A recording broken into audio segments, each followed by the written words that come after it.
Hi friends, welcome to my channel government job warriors. ఈరోజు మనం తెలంగాణ ఉద్యమ చరిత్రలోని కమిటీలు అనే టాపిక్లో రెండో పార్ట్ని చూస్తున్నాం. నిన్న ఒక ఫస్ట్ పార్ట్ చూసాం, ఇవాళ రెండో పార్ట్. నిన్న 13 కమిటీ వరకు చూసాం, 13 కమిటీలు కంప్లీట్ చేశాను. ఇవాళ మనం ఇంకా 12 కమిటీస్ ఉన్నాయి. ఈ 12 కమిటీస్ అయిపోతే మనకు కమిటీలు అనే టాపిక్ అయిపోతుంది. అయితే ఈ కమిటీలు అనే టాపిక్ నుండి తప్పకుండా ఒక్క మార్క్ వచ్చే టాపిక్ అన్నమాట. పక్కా ఒక్క మార్క్ వస్తుంది. అది ఏ ఎగ్జామ్ అయినా, ఈ ఎగ్జామ్లో వస్తుంది, ఈ ఎగ్జామ్లో రాదు అనే మ్యాటరే లేదు. ఏ ఎగ్జామ్ అయినా ఒక్క మార్క్ పక్క రాసి పెట్టుకోవాల్సిన విషయం అన్నమాట ఇది. అది ఏ టైప్లో వస్తుందో తెలియదు, కానీ తప్పకుండా ఒక మార్క్ వచ్చే, ఏ ఎగ్జామ్ అయినా ఒక్క మార్క్ వచ్చే టాపిక్ కమిటీలు.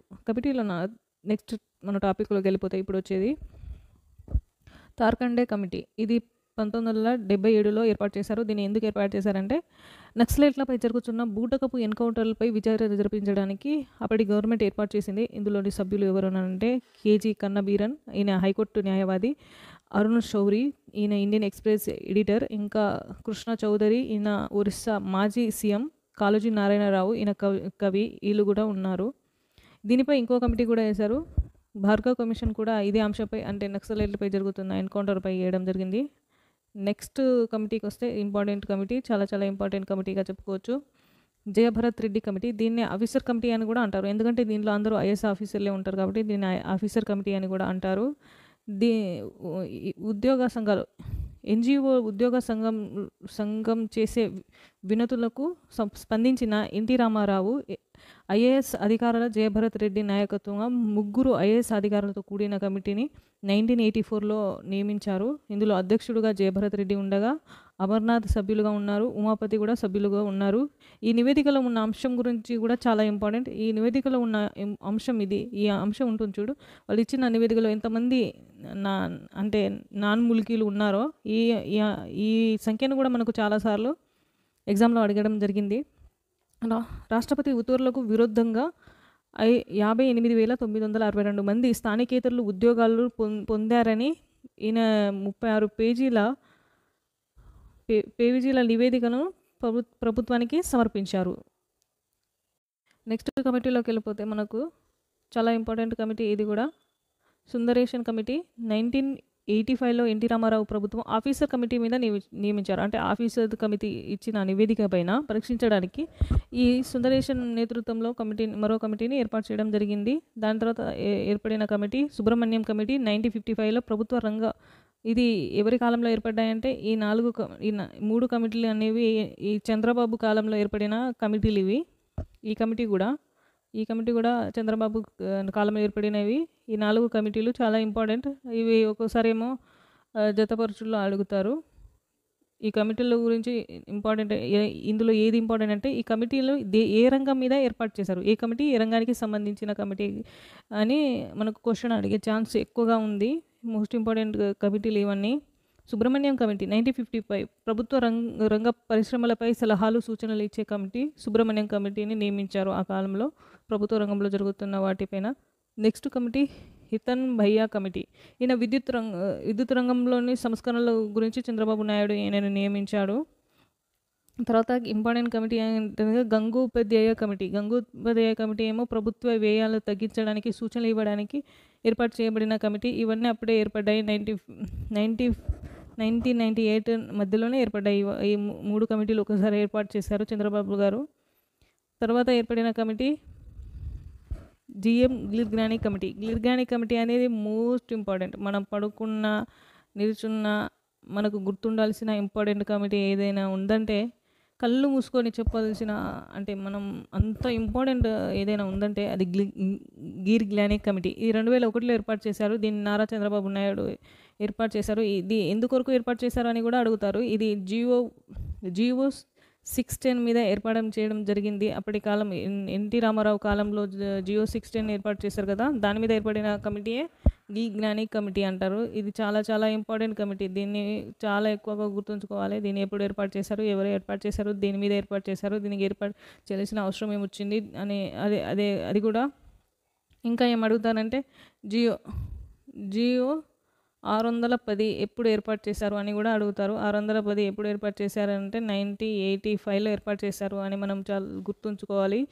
ఇవి చాలా ఇంపార్టెంట్. నేను చెప్పే ప్రతిదీ ఇంపార్టెంట్ అనేవి అన్నీ ఇంపార్టెంటే. ఎందుకంటే నేను ఆల్రెడీ ఎగ్జామ్ రాసి నేను ఇవన్నీ ఈ క్వశ్చన్లన్నీ నేను ఎగ్జామ్ సీట్లో అంటే ఈ క్వశ్చన్ పేపర్లో చూసి మీకు చెప్తున్నాను, కానీ ఎవరో చెప్తే కాదు. నేను నేను స్వతహాగా రాసి నేను వాటిని చూసి పరీక్షించి ఎన్నిసార్లు రాశాను. నేను ఎప్పటి నుండి ప్రిపేర్ అవుతున్నానంటే 2018 నుండి ప్రిపేర్ అవుతున్నాను ప్రతి ఎగ్జామ్ని. ఎన్టీపీసీ అయినా, గ్రూప్ డి అయినా, ఎస్ఐ అయినా, పీసీ అయినా, గ్రూప్ 1 అయినా, గ్రూప్ 3 అయినా అన్ని ఎగ్జామ్స్ రాశాను. ఈ క్వశ్చన్లు ఎక్కడి నుండి వస్తున్నాయి, ఏది వస్తాయి, ఏది అనే ప్రతి ఒక్కటి తెలుసుకొని నేను మీకు చెప్తున్నాను తప్ప ఏదో ఉత్తిగా వీడియో చేసేయాలి, చెప్పేయాలి, వ్యూస్ వచ్చేయాలి అని కాదు. నేను చెప్పడం వల్ల నాకు కొంత వస్తుంది, మీరు కూడా కొంత నేర్చుకుంటారనే ఉద్దేశం తప్ప వేరే ఉద్దేశం లేదు. వీడియో నచ్చితే లైక్ చేయండి, మీలా చదివే వరకు షేర్ కూడా చేయండి.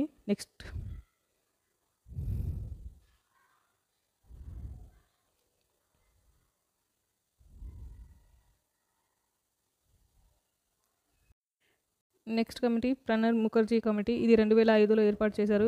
కేంద్ర ప్రభుత్వం 2005లో జనవరి 8న తెలంగాణ రాష్ట్ర ఏర్పాటు ప్రక్రియను సప్రూవం ద్వారా విస్తృత అంగీకారం కొరకు ఏర్పాటు చేయబడిన కమిటీయే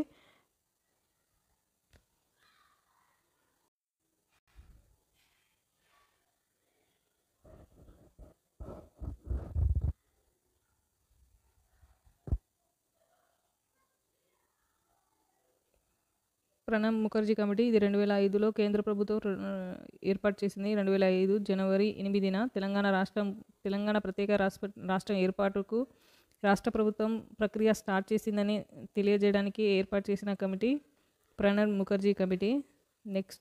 నెక్స్ట్ కమిటీలోకి వెళ్తే ప్రణబ్ ముఖర్జీ కమిటీలోని సభ్యులు: అధ్యక్షుడు ప్రణబ్ ముఖర్జీ. ఇందులోని సభ్యులు రఘువంశ్ ప్రసాద్ సింగ్, మరొక సభ్యుడు దయానిధి మారన్. ఈ ముగ్గురు సభ్యులతో కూడిన కమిటీ ఏర్పాటు చేయబడింది 2005లో. ఓకే, అది చాలా ఇంపార్టెంట్. ఇప్పుడు మనం నెక్స్ట్ 22లోకి వెళ్తే 22 కమిటీ ఏంటిదంటే రోషయ్య కమిటీ. 2009లో ఏర్పాటు చేయడం జరిగింది. ఆనాటి ముఖ్యమంత్రి అయిన వైఎస్ రాజశేఖర్ రెడ్డి తెలంగాణ రాష్ట్ర ఏర్పాటుకై అభిప్రాయాలను స్వీకరించడానికి రోషయ్య కమిటీని ఏర్పాటు చేశారు. ఈ రోషయ్య కమిటీలోని సభ్యులు: అధ్యక్షుడుగా రోషయ్య, తర్వాత ఉత్తమ్ కుమార్ రెడ్డి, గీతారెడ్డి, శ్రీధర్ బాబు, షేక్ హసన్, తర్వాత పద్మరాజు, తర్వాత కోనతల రామకృష్ణ. మజ్లిత్ తరపున అక్బరుద్దీన్, ఓవైసీ సభ్యులుగా ఉన్నారు. వీరంతా ఈ రోషయ్య కమిటీకి సంబంధించిన సభ్యులు. నెక్స్ట్ కమిటీ చాలా ఇంపార్టెంట్ అయిన కమిటీ ఇదే జస్టిస్ శ్రీకృష్ణ కమిటీ. ఇది 2010లో ఏర్పాటు చేయడం జరిగింది. కేంద్ర ప్రభుత్వం 2010 ఫిబ్రవరి 3 ఆంధ్రప్రదేశ్లో నెలకొన్న పరిస్థితులను అధ్యయనం చేయడానికి, రాష్ట్రంలోని సాధారణ పరిస్థితులను నెలకొనేందుకు అవసరమైన సూచనలు, సలహాలు ఇచ్చేందుకు జస్టిస్ కమిటీని కేంద్ర ప్రభుత్వం నియమించింది. ఈ కమిటీ ఏర్పాటుకు ఇందులోని సభ్యులు: జస్టిస్ కృష్ణ, ఈయనేమో సుప్రీంకోర్టు మాజీ న్యాయమూర్తి. మనం ఇందులో ఉన్న ప్రతి ఒక్క సభ్యుల్ని గుర్తుంచుకోవాలి, ఎందుకంటే ఇందులో సభ్యులు ఉన్నవారు ఎవరు, లేనివారు ఎవరు అని అడుగుతారు. ఇంకా ఎవరు ఏ వృత్తి చేశారు, ఇందులో ఉన్నవారు ఎవరు, లేనివారు ఎవరు, ఎవరు ఏ వృత్తి చేసేవాళ్ళు అని కూడా అడుగుతారు. ఎంతమంది సభ్యులు ఉండేవారు అని అడుగుతారు. మనం మోస్ట్ ఇంపార్టెంట్గా అనుకోవాలి. అంటే మనం ఇప్పటివరకు చూసిన కమిటీలన్నిటిలో సభ్యులు ఇచ్చిన ప్రతి కమిటీలో కూడా ఇందులో ఉన్నవారు ఎవరు, ఇందులో ఈ కమిటీలో లేనివారు ఎవరు అని అడగడం జరిగింది. ఇలాంటి ఇంపార్టెంట్ ప్రతి ఎగ్జామ్లో అడుగుతారు. ఎవరైతే ఎస్ఐ, కానిస్టేబుల్కి, గ్రూప్స్కి ప్రిపేర్ అవుతున్నారో వాళ్ళకి ఇవి చాలా ఇంపార్టెంట్. వీటిని మనం తప్పకుండా గుర్తుంచుకోవాలి. Most important. అంటే మీరు ఎవరినైనా అడగండి, అంటే మీతో పాటు చదివే వాళ్ళనైనా మీరు కొన్ని క్వశ్చన్ పేపర్నైనా చదవండి. అందులో ఈ క్వశ్చన్లన్నీ ఉంటాయి. ఇప్పుడు నేను ఎప్పుడు చెప్పిన అన్నిటికీ సంబంధించిన ప్రతి ఎగ్జామ్లో ఒక్క క్వశ్చన్ తప్పనిసరిగా ఉంటుంది. సో ఇవి చాలా ఇంపార్టెంట్ అనేవి. నేను ఎందుకు చెప్తున్నానో అర్థం చేసుకోండి. ఇందులో అధ్యక్షుడుగా శ్రీకృష్ణ గారు ఉన్నారు. తర్వాత ఏమో కేఎల్ దుగ్గల్ గారు ఉన్నారు. తర్వాత రవీంద్ర కౌర్, ఢిల్లీ ఐఐటి ప్రొఫెసర్ రణ్బీర్ సింగ్, ఈయనేమో జాతీయ యూనివర్సిటీ వీసీగా పనిచేశారు. తర్వాత అబుల్ సలే షరీఫ్, ఆర్థిక శాఖ. అబుల్ సలే షరీఫ్ ఈయన ఆర్థికవేత్తగా పనిచేశారు. ఇందులో కూడా ఎవరు ఏ వృత్తి చేసేవారని కూడా అడుగుతారు. ఇందులో సభ్యులు ఏ పని చేశారు, ఎంతమంది ఉన్నారు, ఎంత అని కూడా అడుగుతారు. ఇవి చాలా ఇంపార్టెంట్. ప్రతి ఒక్కటిని గుర్తుంచుకోవడం చాలా ఇంపార్టెంట్. ఇందులో చివరి ఇంకా 2 ఉన్నాయి. 24th committee Antony committee. Antony committee 2013లో కేంద్రం తెలంగాణ రాష్ట్ర ఏర్పాటుకై విధి విధానాలలో సూచనలు 2013 ఆగస్టు 6న ఆంటోనీ కమిటీని ఏర్పాటు చేశారు. ఆంటోనీ కమిటీలోని సభ్యులు ఎవరంటే అధ్యక్షుడుగా ఆంటోనీ, తర్వాత దిగ్విజయ్ సింగ్ ఏమో దీంట్లో సభ్యుడిగా ఉన్నారు. వీరప్పన్ మొయిలీ కూడా, అహ్మద్ పటేల్ కూడా ఇందులో సభ్యులు ఉన్నారు. ఇందులో కూడా అడుగుతారు, ఇందులో ఉన్నవారెవరు, ఇందులో లేనివారెవరు అని అడుగుతారు. ఎంతమంది సభ్యులు అని అడుగుతారు. ఇందులో 4 సభ్యులు ఉంటారు, 1+3 ఉంటారు. వీళ్ళందరి పేరు గుర్తుంచుకోవాలి, తప్పకుండా గుర్తుంచుకోవాలి. చాలా చాలా ఇంపార్టెంట్ అయిన ఒక్క మార్కు పక్కా వచ్చే టాపిక్ ఏదైనా ఉందంటే ఇదే. నెక్స్ట్ లాస్ట్ది మంత్రి బృందం కమిటీ.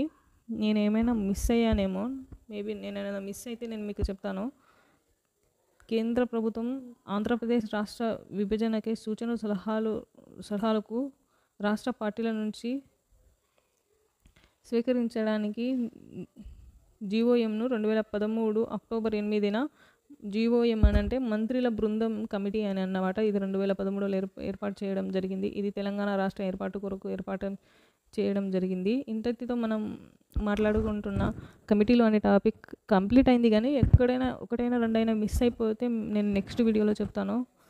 నా ఛానల్ మీకు ఈ వీడియో నచ్చితే please subscribe my channel, like చేయండి, షేర్ చేయండి, కామెంట్ చేయండి. కానీ చదువుకోండి, వాల్యుబుల్ టైం. త్వరలో నోటిఫికేషన్ వస్తుందని అందరు చెప్తున్నారు. అంటే ఆ వైబ్ వస్తుంది, ఏ సైడ్ అయినా రాష్ట్రం నుండి అయినా ఆ వైబ్ అయితే నోటిఫికేషన్ అనే వైబ్, ఆ పాజిటివ్ వైబ్ వస్తుంది. అందరు తప్పకుండా చదువుకోండి, టైం వేస్ట్ చేయకండి. చాలా ఇంపార్టెంట్. మీకు ఏమన్నా ఏదైనా సబ్జెక్ట్ గురించి మీకు కావాలంటే మీరు సజెషన్ కావాలంటే నన్ను అడగొచ్చు, నేను తప్పకుండా చెప్తాను. అనవసరమైన చెత్తను తలలో వేయకండి, మనసులో పెట్టుకోకండి. అనవసరమైన చెత్తను అవి పెట్టుకొని చదవకుండా ఉండకండి. ఇదే లాస్ట్ ఛాన్స్ అనుకోండి, చదువుకోండి.